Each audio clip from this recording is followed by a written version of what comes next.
What did you like about that performance from a Manchester United perspective, Gary? They won. I think that's the main thing tonight. If you think about the week that they started before the Manchester City game, which was going to be a big week with AC Milan as well, I think that Ole Gunnar Solskjaer will be really happy to get 2 Premier League wins. There was a shot of him at the end hugging Kieran McKenna. I think they'll think that that was a big step towards securing Champions League football, with obviously going 9 points clear of West Ham. So I think it was a big thing that they won tonight. They've got a week in front of them now with AC Milan again and the FA Cup next weekend. And I think Manchester United do need to win a trophy this season, along with finishing second. So, no, the win really. I mean, we know what Manchester United are. They do struggle to break down teams. If you think about how City dismantled teams that sit deep against them, Manchester United just aren't capable of that yet. And it has been something that you can quite obviously see, that when they play on the counter-attack, even towards the end, they're a lot better. They've got to get better at playing against teams that are really sat back in those sort of deep blocks.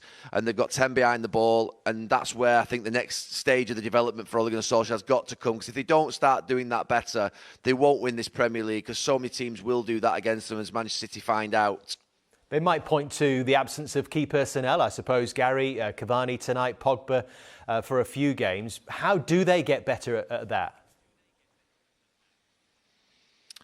I think it's just about being more, higher quality in the final third. If you think about how the organised and compact nature of all teams now, when they want to be, particularly the big teams in the bottom half of the Premier League, you just need fantastic players. And if you look at City, Bernardo Silva, De Bruyne, Gundogan, Foden, Mahrez, they've got 5 or 6 of them. You point towards, maybe I can only think really of Fernandes and Pogba, who can maybe open up a defence in tight situations. The rest of them rely upon space to operate. Maybe Greenwood can do it, but generally, if you look at Manchester City, they've got 5 or 6 players, and if 2 of them are injured, then there's always someone who can unlock the door elsewhere in the team.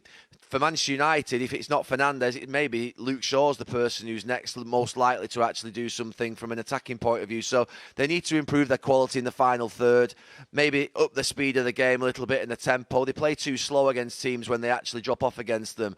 Whereas actually when they're playing against a top team like City last week, the speed of the passing, because it has to be, is really good.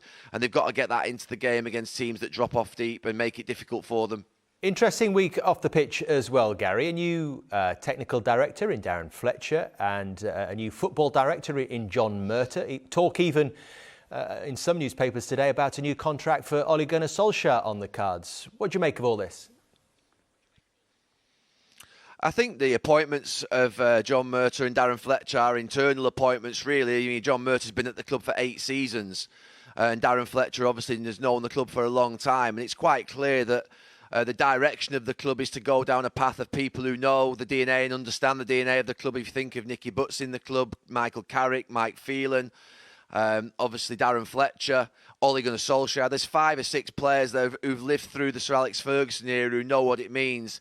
And I think there has been a departure at times over the last 10 years since Sir Alex left in terms of going down different routes. But it's quite clear now that Ed Woodward and the board have chosen to go down this route. In terms of the appointment of John Murtagh as football director, I don't see that as being a critical appointment in the sense of Manchester United winning the league or not winning the league in the next 3 or 4 years. I think when you look at the job description, I don't think he has the veto to sack the manager or appoint the manager or sign a player or get rid of a player. I think that'll still come down to the same people as before.